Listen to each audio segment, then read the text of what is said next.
썰맘 구독자 여러분 안녕하세요.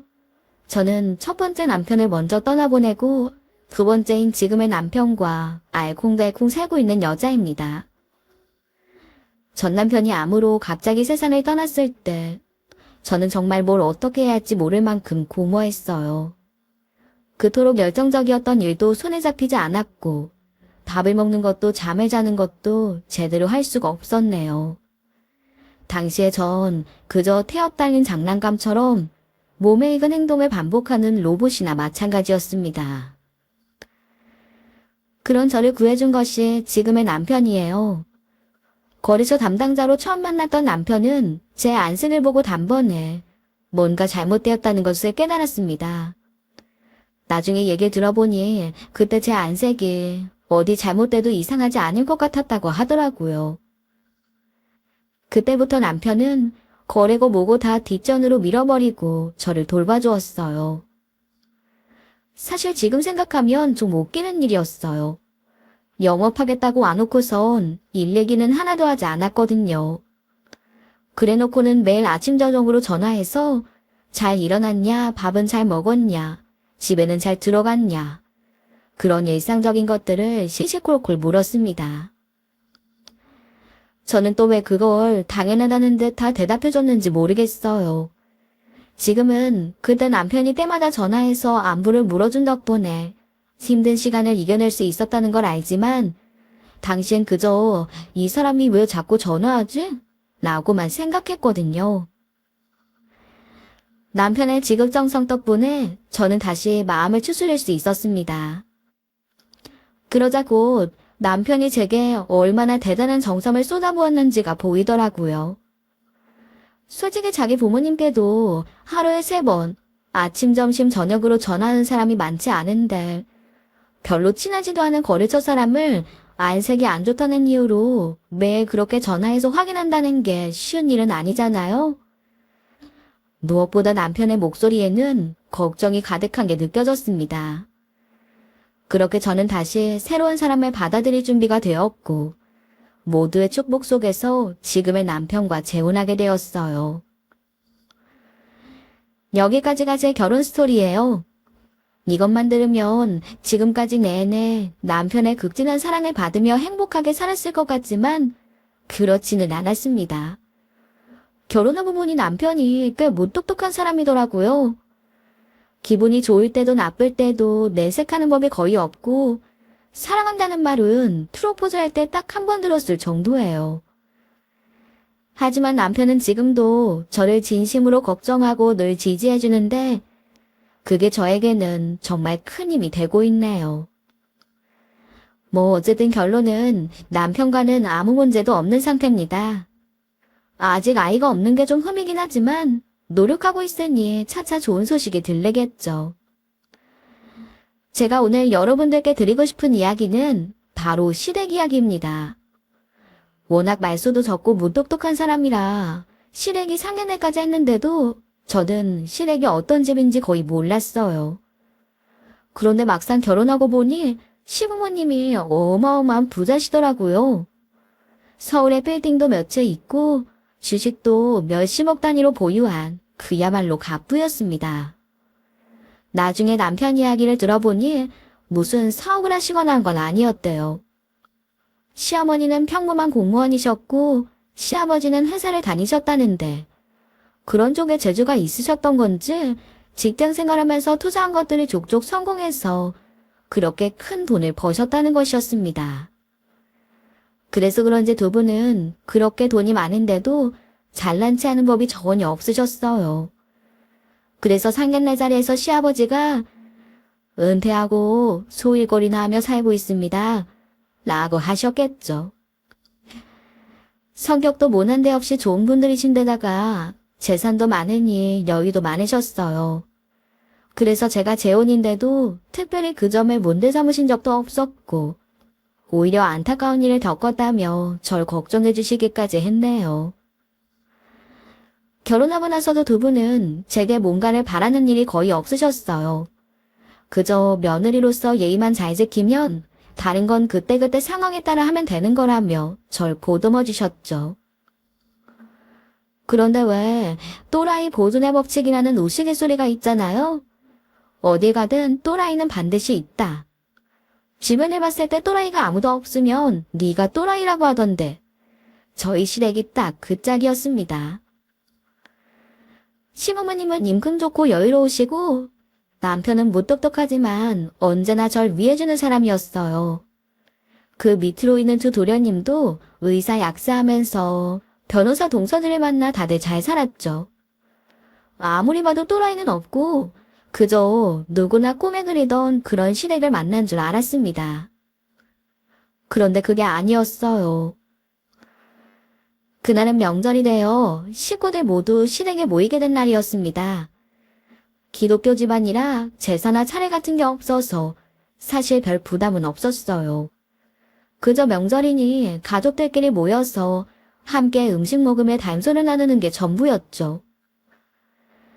그날도 시어머니를 포함한 남자들은 거실에 모여 술잔을 기울이며 이런저런 이야기를 나누었습니다. 저를 포함한 세 며느리만 부엌에서 따로 이야기를 나누고 있었죠. 아무래도 제가 나이가 제일 많기도 했고 명색이 큰 며느리니 다른 두 동서와 나름대로는 잘 지내보려고 했어요. 그런데 두 동서의 반응은 제가 기대했던 것과는 너무나 거리가 먼 것이었습니다. 형님이니 동선이에도 사실 얼마 전까지는 이면식도 없던 남남이었으니 어색하고 그런 건 이해할 수 있었어요.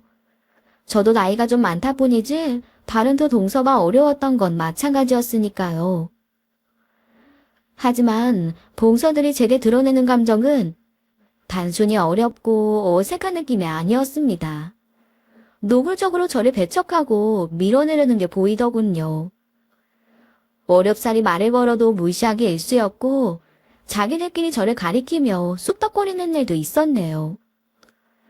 하도 어이가 없고 기분이 나빠서 두 사람이 하는 말을 조금 엿들었는데 이빨도 안 나올 지경이더군요. 진짜 재수 털려. 큰아주버님 결혼 안 하시는 거 아니었어. 다 늙어서 웬 결혼. 누가 아니라? 진짜 저런 놈하고 결혼하겠다는 여자가 나타날 줄은 꿈에도 몰랐네. 그나저나 저 여자도 유산 누리고 덤벼든 거겠지. 왜 아니겠어요.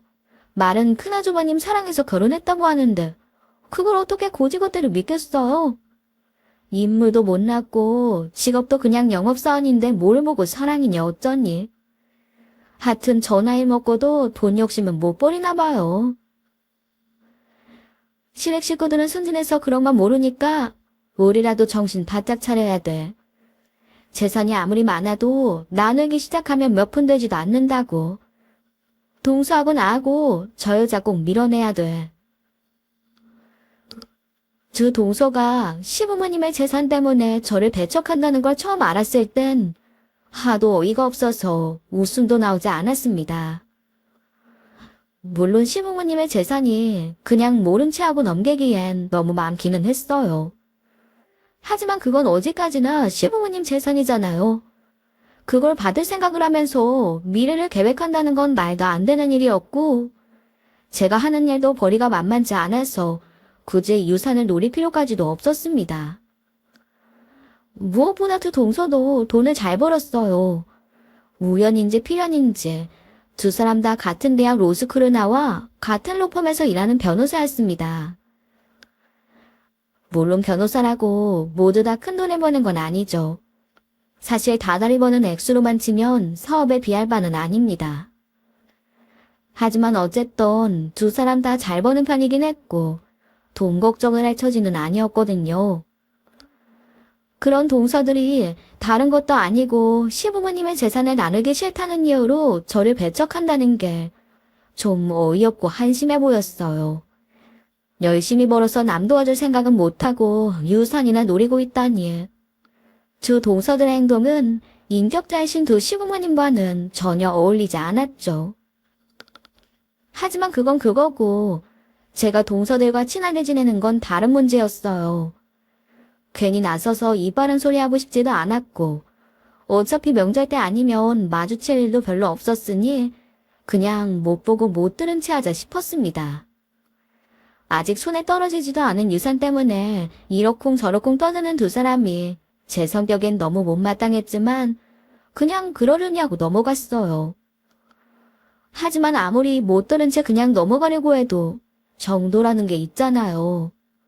어디 아픈 것 하나 없이 멀쩡하게 생활 잘하시는 시부모님을 보고 빨리 돌아가시라고 저주라도 거는 것처럼 말끝마다 유산 어쩌고 저쩌고 하는데 듣기 싫어서 참을 수가 없었습니다.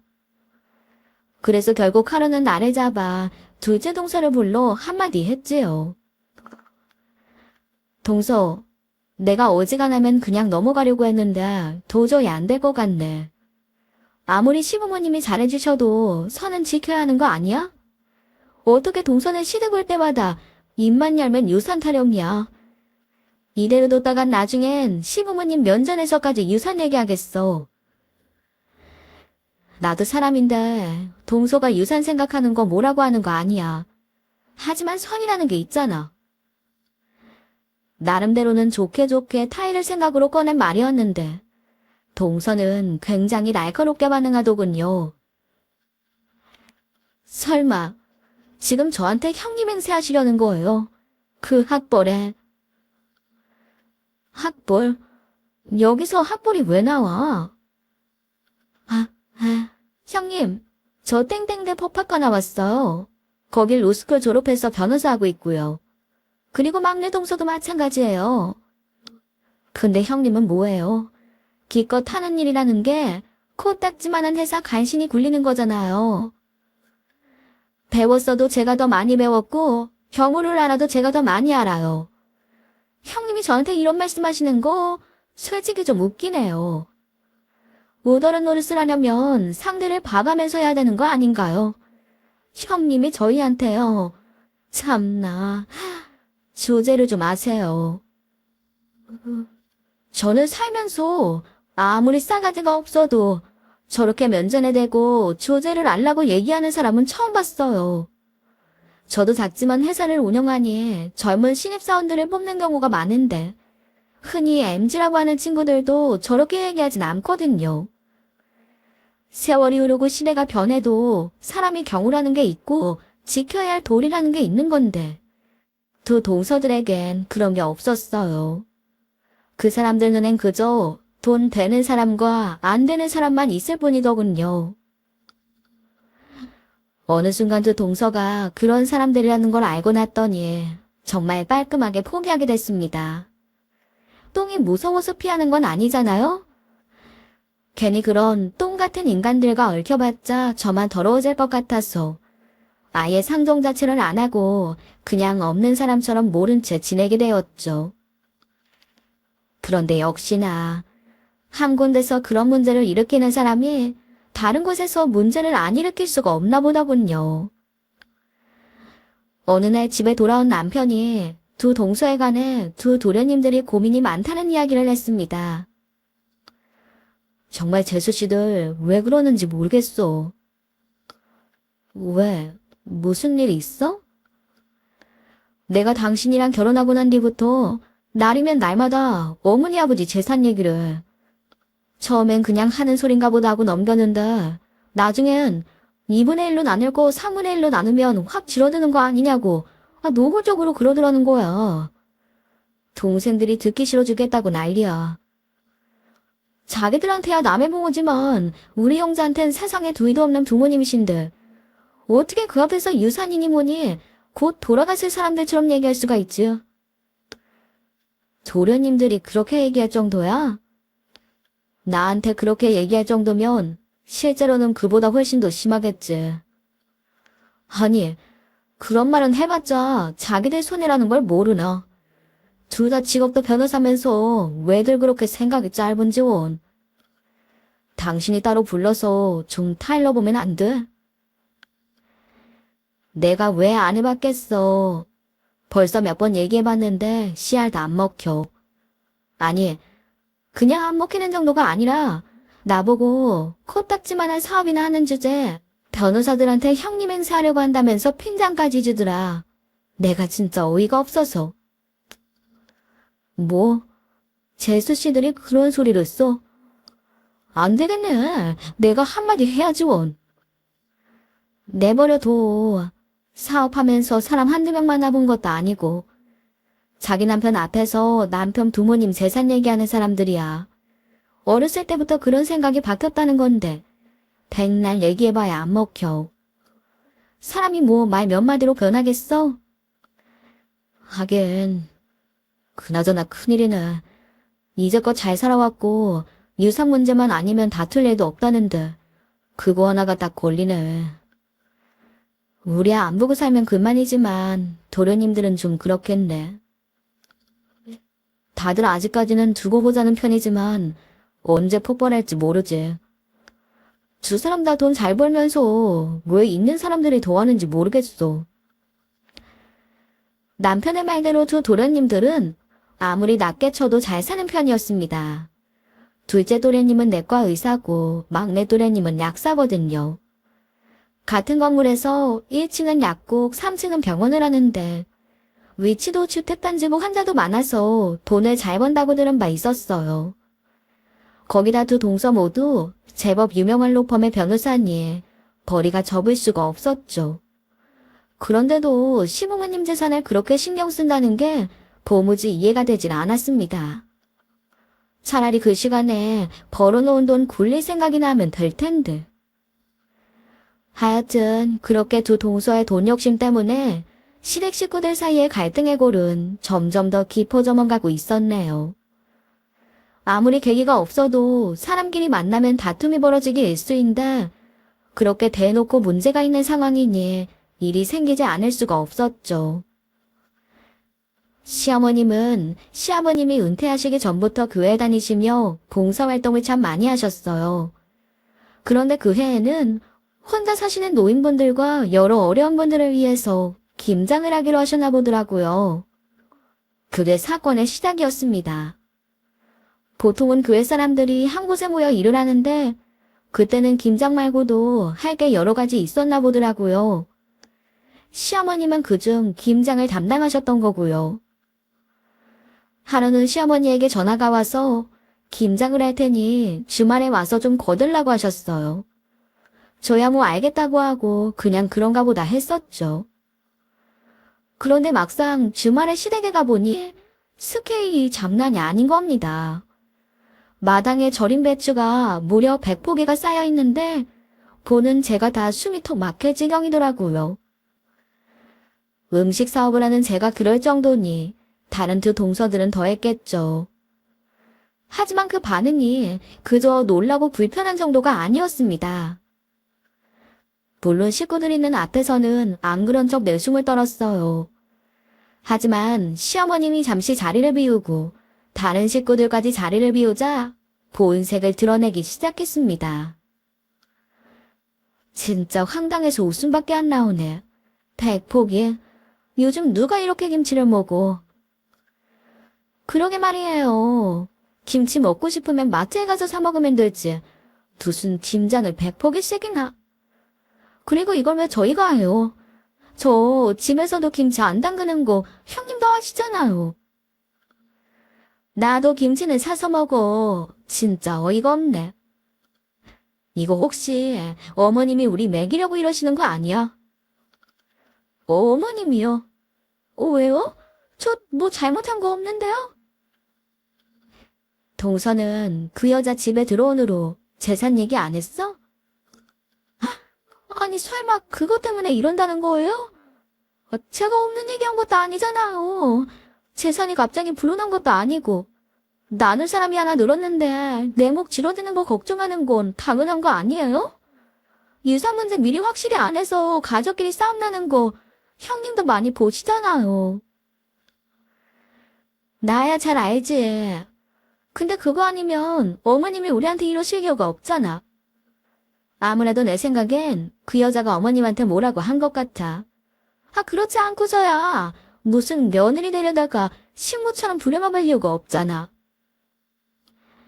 제가 잠깐 화장실에 간 사이에 두 동서가 그런 말도 안 되는 소리를 하고 있더군요. 김장 100포기가 좀 과하긴 했지만 그걸 그렇게 연관지어 생각한다는 것도 어처구니 없었고, 저와 시어머니를 싸잡아서 욕하는 것도 화가 났습니다. 하지만 없는 자리에선 나라님도 욕한다는데, 일일이 꼬투리 잡는 것도 좀 그래서 못 들은 채 하고 자리에 앉았죠. 하지만 두 사람은 제가 웅벌받는데도 헛소리를 그치지 않았어요. 제가 옆에 있으니 제 이야기는 빠졌지만 시어머니를 두고선 이건 노동력 착취네 뭐네 하며 별 시덥잖은 소리를 하더라고요. 사람이 좋은 소리도 계속 들으면 질리는 법인데 남 헐뜯는 소리를 계속 듣고 있으려니 영 불편했습니다. 그래서 한마디 했네요. 동서들, 할 일이 좀 많긴 하지만 그래도 좋은 일 하시려는 거잖아. 내년 있는 일도 아니니까 힘들어도 이번만 참자. 응?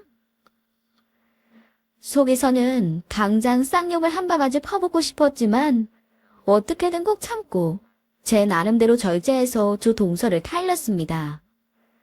그런데 돌아온 반응이 정말 쇼크였네요. 뭐래? 모르면 그냥 조용히나 계세요, 형님. 진짜, 형님은 그냥 조용히 배추나 헹구시라고요. 제가 회사 운영하면서 나름대로는 꽤 인격 수양을 했다고 생각했거든요. 그런데 두 사람의 태도는 제가 수용할 수 있는 수준을 까마득하게 넘어서 버리더군요. 손 윗사람과 손 아랫사람의 대화라고 하면 당연히 말도 안 되는 거고 그냥 친구끼리라도 보여서는 안 되는 태도를 두 사람은 저에게 보여주고 있었습니다. 두 사람은 그냥 절 사람 취급도 안 하는 것 같더라고요. 화가 머리끝까지 치밀어서 양념이 잔뜩 묻은 배추 한 포기를 들고 한 대 후려칠까 말까 고민하고 있는데 그 사이에 이미 선을 넘어버린 두 사람의 대화는 끝을 모르고 달려가고 있었어요. 형님, 이걸 일종의 직장 내 괴롭힘 아니에요? 아니 근로기준법 76조에서 정확히 관계의 우위를 이용하고 업무상 적정 범위를 넘었으며 신체적, 정신적 고통을 주는 행위를 직장 내 괴롭힘이라고 하는데 저희가 김치는 담그려고 결혼한 건 아니잖아요. 맞네. 난 그렇게까진 생각 못했는데. 역시 그쪽 전문 변호사라 법 적용이 칼 같네. 이거 그냥 넘어갈 일이 아니에요. 상대가 시어머니라도 명백히 법으로 금지하는 일인데 법조인으로서 가만히 있을 순 없어요. 그럼 시어머니 상대로 소송이라도 하자는 거야. 유산 생각하면 그럴 순 없겠지만 말은 해볼 수 있는 거잖아요. 솔직히 형님도 싫으시죠? 배추 100포기를 언제도 담가요. 그래, 아무리 부모라도 돈 좀 있다고 자식도 아니고 며느리를 이렇게 부려먹으면 안 되지. 말 잘했어, 동서. 이따 어머니 모시면 내가 강력하게 얘기할게. 참나, 모든 있는 것들이 더 돈돈거리고 배운 것들이 알량한 지식으로 남 괴롭힌다더니 딱 그 짝이었어요. 두 사람이 변호사라는 건 저도 인정해요. 사법고시는 없어졌지만 로스쿨 졸업장을 따려면 공부도 많이 했을 테고 좋은 로펌에 들어가는 것도 어지간한 노력으로 되는 일은 아니었을 테니까요. 하지만 머리 좋고 공부 열심히 해봐야 뭐 하나요? 인성이 쓰레기인데. 제 회사가 크진 않아도 종종 사람은 뽑거든요. 근데 처음엔 저도 잘 몰라서 무작정 학벌의 자격증을 받는데 딱 1년 만에 그딴 건 아무짝에도 쓸모없는 일이라는 걸 깨달았습니다. 학벌 좋으면 꼭 대접을 받으려고 하고 머리 좀 좋으면 5만 군데 나서서 없는 일도 만들더라고요. 무엇보다 우리나라 교육에 오로지 공부만 시키고 인성교육이 없어서 그런지 공부 많이 한 놈들 치고 제대로 된 인성을 가진 사람을 보질 못했어요. 근데도 동서가 딱 그 짝이더라고요. 머리엔 온통 어떻게 시부모님 재산 나눠 가질까 그 생각만 하는 주제에 어려운 분들 나눠줄 김치 좀 같이 담그자는데 무슨 근로기준법까지 들먹이며 시어머니를 고소한 애만 해. 듣고 있으면서도 제가 정말 한국에 사는 건지 아니면 소송의 천국이라는 미국에 사는 건지 헷갈릴 정도였네요. 물론 그건 마음이 그랬다는 거고 저도 사업하는 사람답게 중요한 대화다 싶어서 바로 녹음부터 했죠. 아주 처음부터 녹음하진 못했지만 두 사람의 생각과 인성이 충분히 드러날 정도는 녹음된 것 같았네요. 그렇게 두 사람이 시댁과 시어머니 험담을 하고 있을 때 드디어 시어머니가 돌아오셨어요. 저희들끼리 있을 땐 무슨 소송을 하네 마네 하면서 웃고 떠들더니 막상 시어머니 앞에선 그런 소리는 한마디도 못하더군요. 오히려 언제 그랬냐는 듯 살가운 태도와 표정으로 시어머니를 반겼습니다. 어머님, 그 무거운 걸 직접 들고 오셨어요? 마트 직원한테 얘기하면 배달해 줄 텐데. 당장 써야 하는데 배달이 언제 올 줄 알고. 괜찮다. 두 사람은 마음에도 없는 말을 한참 쏟아낸 후에 시어머니가 사가지고 온 재료들을 받아 내려놓았습니다. 저는 그 꼴을 말없이 지켜봤죠. 시어머니 앞에서 그렇게 돌변할 거였으면 제 앞에서 말이나 말든가. 저는 이미 다 들었는데 마치 없는 사람처럼 시어머니에게 이랬어요 저랬어요 하는 꼬라지를 보니 먹지도 않은 밥이 넘어올 것 같은 역한 기분이었습니다. 그냥 넘어가면 넘어갈 수도 있었겠지만 제 비위가 상해서 도저히 그럴 수가 없더라고요. 그래서 모두가 있는 자리에서 녹음한 대화를 공개했습니다. 어머님, 일 시작하시기 전에 이거부터 먼저 들어보시는 게 좋을 것 같아요. 이게 뭐니? 어머님 오시기 전에 두 동서가 나눈 대화 녹음한 거예요. 어지간하면 그냥 저 혼자 듣고 지우려고 했는데 두 사람 하는 꼬라지를 보니 도저히 안 되겠네요. 한번 들어보세요. 저는 시어머니에게 대화가 녹음된 핸드폰을 건네드렸습니다. 두 동서는 눈이 헷가닥 뒤집혀서 핸드폰을 빼앗으려 덤벼들었죠. 하지만 곧 시어머니를 뒤따라 들어온 시아버지에게 막히고 말았어요. 그 조용한 공간에 두 동서의 말 같지도 않은 대화가 낭낭하게 울려 퍼졌어요. 대화가 진행되면 진행될수록 시부모님의 안색은 흙빛으로 변해갔습니다.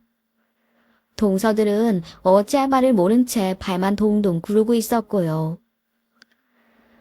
그렇게 녹음된 내용이 다 끝나자 시어머니가 무거운 목소리로 말씀하셨습니다.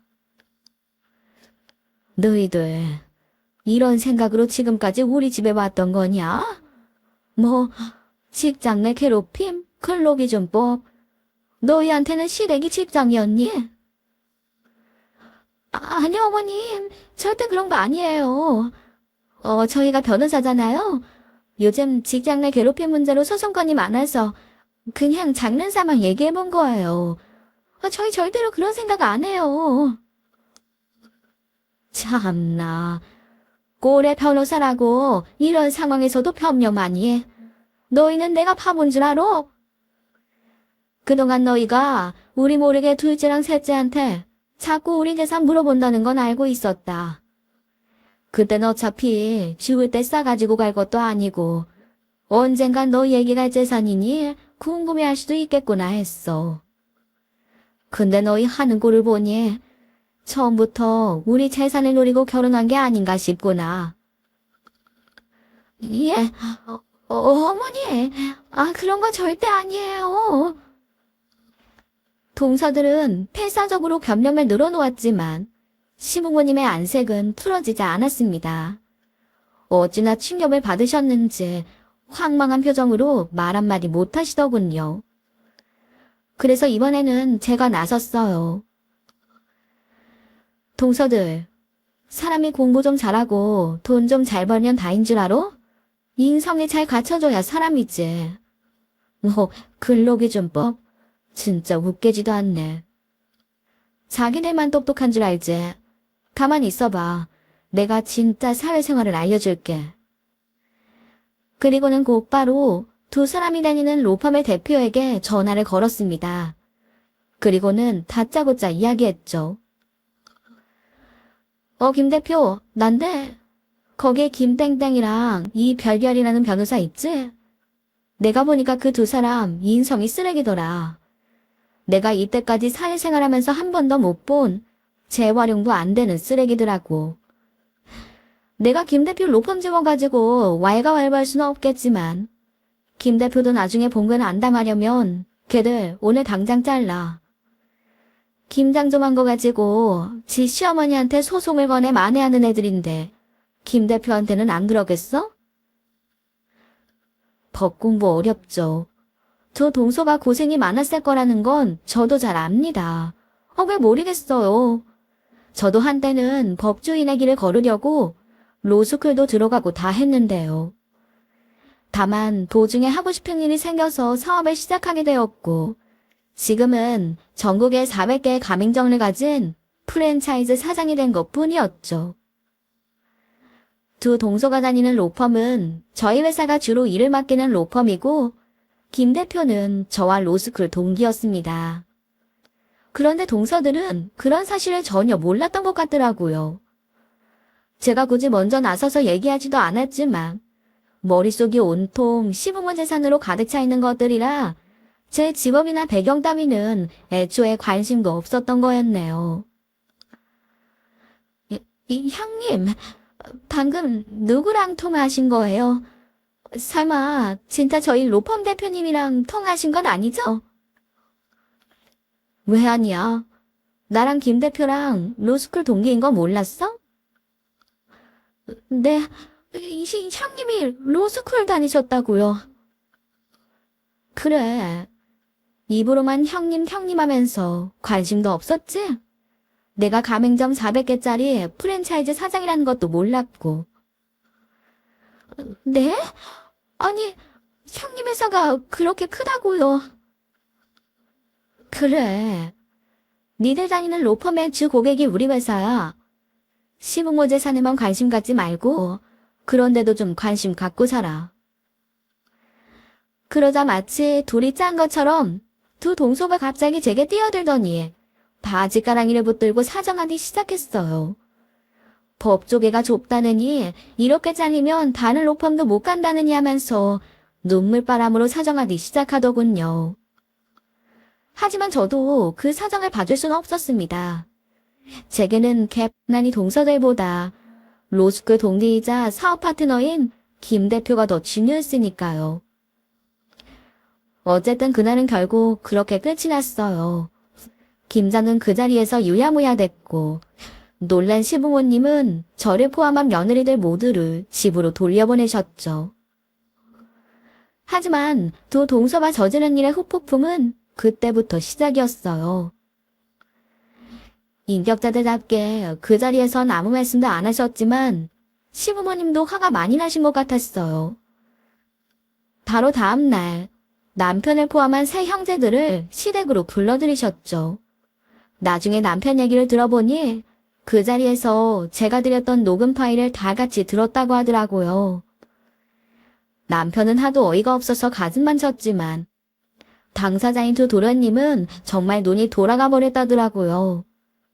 괜히 잘나가는 형수님 질투해서 그런 소리 하는 건 줄 알았더니 정작 저에 관해선 아무것도 모르면서 그저 유산 나눠줄 게 아까워서 그랬다는 걸 알아버렸으니까요.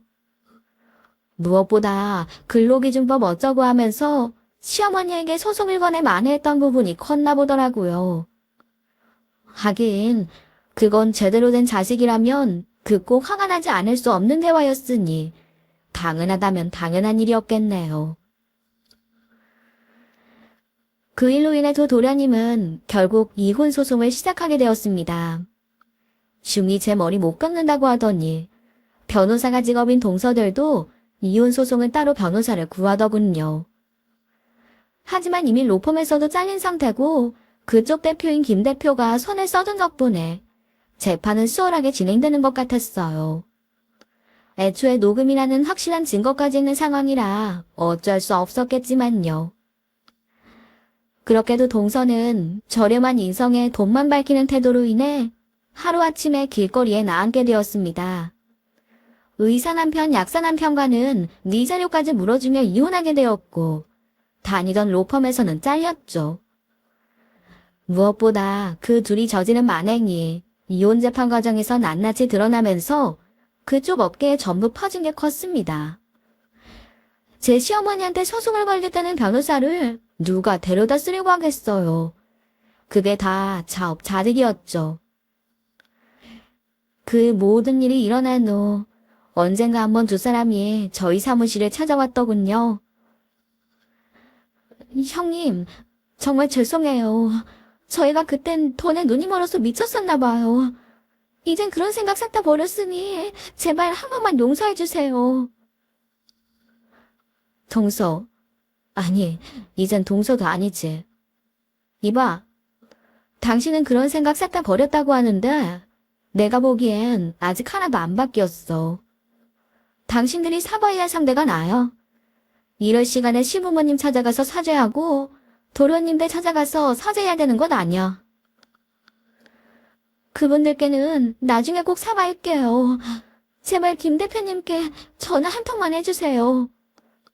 저희 그렇게 되고 나서 일자리를 못 구하고 있어요. 것 봐.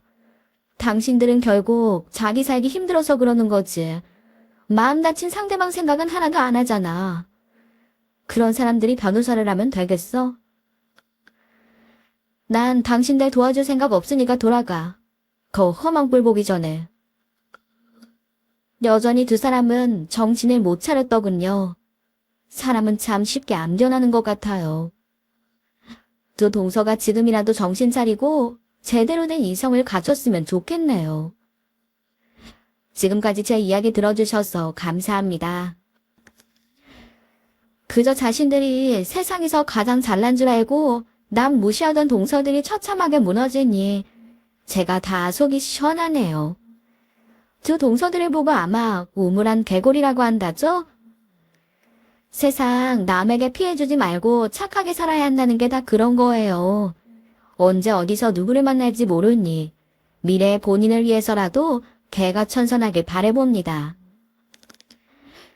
오늘의 사이다 사연 함께 해주신 우리 썰맘 시청자분들 감사합니다. 오늘도 좋은 하루 보내세요.